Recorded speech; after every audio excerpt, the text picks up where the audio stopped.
O le tusi e lua le apostolo a Paulo ia Korinito, o le mataupu muamua, o le tala inga Paulo i Korinito. O aua Paulo, o le apostolo a Yesu Keriso i le finangalo le atua. O lo tato uso o Timoteo. O la matusile nei le kalesia le atua i Korinito, atoa ma le aupa ia uma o i aka ia uma lava. Ia ia te au taule alo fatunoa ma le manuia ma i le atua lo tatou tamaa. Atoa ma le alii o Yesu Keriso. Ia faa manuina le atua. O le tamaa lo tatou alii o Yesu Keriso. O le tamaa ona le alofa muti vale. O le atua fo ia na le faa mawhanawhananga uma. O le na te faa mawhanawhanaina mai a te i mātou, i lo mātou puapua ngā umalava. Ina ia mātou mawhaia o na wha mawhanawhana atu i ate i lātou. Ua maua i se tasi lava puapua ngā. I le wha mawhanawhananga ua wha mawhanawhanainai i mātou. E le atua. Awa pei o na tele ia i mātou o ti ngā o no Keriso. Ua whape foi o na tele o le wha mawhanawhanaino i mātou e Keriso. Pe a whai ua puapua ngā tia i mātou. Ua whapea ina o no le wha mawhanawhana ina ma whaola ina o tou. O loo matuanga lue ma le onu sai ia lava ti ngā, ua mātou ti ngā ai. Pe a whaifoi ua wha mawhanawhana ina i mātou. Ua whapea ina o no le wha mawhanawhana ina ma whaola ina o tou. Ua tu mau fo ilo mātou whaatua i ante o tou. O loo mātou i loa, whapea na whaatasia o tou i ti ngā.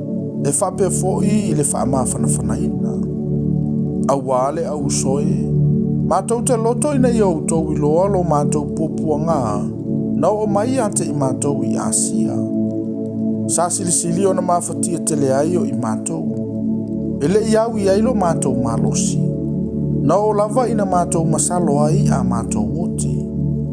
A o i mātou, sa i o mātou loto le manatu o le aoti.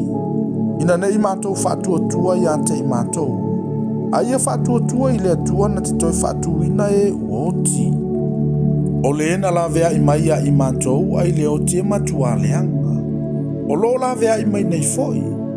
O mātou whaamoe foi i ante ia. Na te la vea i mai bea i ante i mātou. O outou foi o lo ofisosoani mai i le tatalo mo i mātou. Ina ia whaafeta i antulo te otele o no i mātou. I le alofana o mai ate i mātou o no le tuatele. Awa o le neile mea mātou te mitai. O le maua lo mātou loto 48. O le whaamaoni ma le loto le leie te tau i le atua. Ele o le poto whaalitino. Au le alofa tūno o le atua ua whaiaila mātou wāmio i le lalolangi. Ai sili lava i ate o tou. Awa mātou te le tusi atu ni mea i ante o tou e ese ia mea o tou whaita wai, ma o tou talia. O te whamoe foi tou te talia aise ia o i le ngāta anga. Peo no tou talia mai o i mātou ai le atoa i ai. O i mātou tou te mitamitai. Peo o tou fo i mātou te mitamitai le aso le ali o Yesu. O le whātua fo ile neisa o manatu ai o te mua i aluatu i ate o tau. Ina i o tau maua whaalua se alofa. O te ui atu ai i ate o tau i Maketonia. I le toi sau mai Maketonia i ate o tau. Ono moli ai le o awe o tau i utaia. O le nei, pe ai ea sa o manatu whaale tonu ina ua whapeo na o filifili. Pe o te filifili ea i la le tino i mea o te filifili ai. Ina ia i ante au le ioe, ma le ai. Ai whamaoni le atua, sa le ioe ma le ai la mātou upu i ante o tou. Awa o le alo le atua, o Yesu Keriso, o le na tala ina atu i ante o tou e i mātou, o au, ma Siluano, ma Timoteo, sa le ioe ma le aia, awa ioe i ate ia. Awa o mea uma ua folofolo ina i le atua, ua ioe ia i ate ia. Ua amene fo i ate ia.